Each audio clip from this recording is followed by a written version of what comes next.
राजा मोर ध्वज के कहानी, राजा मोर ध्वज के कहानी,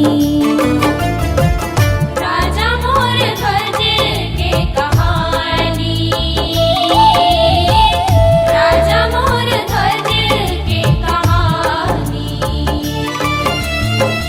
आरंग के राजा कहाए छत्तीसगढ़ में छाए, आरंग के राजा कहाए छत्तीसगढ़ में छाए। सुन ले हो गावा था जुबानी,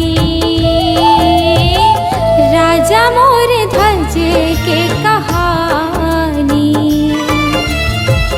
राजा मोर ध्वज के कहानी, राजा मोर ध्वज के कहानी।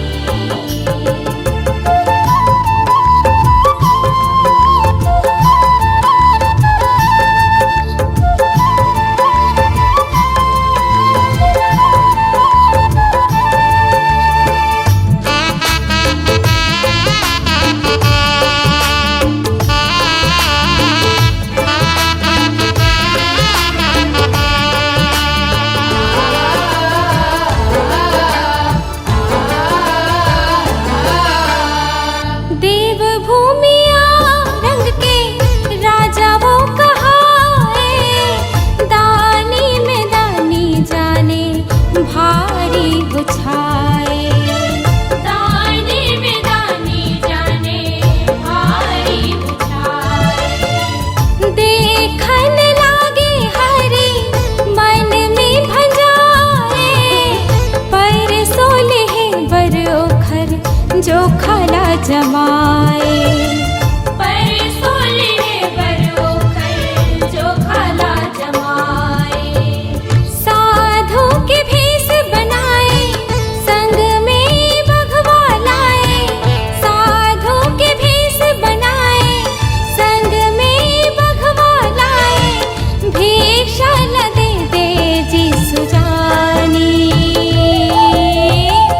राजा मोर ध्वज के कहानी, राजा मोर ध्वज के कहानी,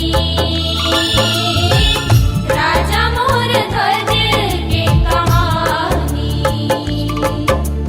दानी मदानी जाने तोला, दानी मदानी, दानी मदानी जाने तोला, दानी मदानी।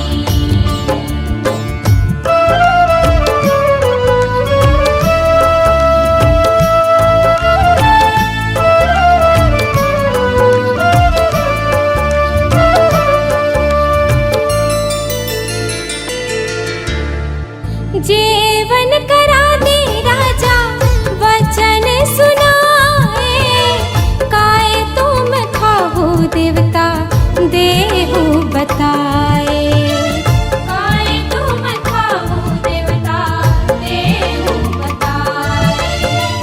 वचन में बंध गे राजा करे का उपाय, मीठ मीठ वाणी में हरि हर फसाए, मीठ मीठ वाणी में हरि हर फसाए।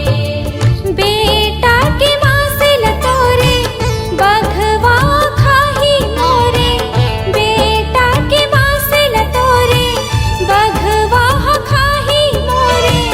जग होगे दोनों राजा रानी, राजा मोर ध्वज के कहानी, राजा मोर ध्वज के कहानी, राजा मोर ध्वज के कहानी।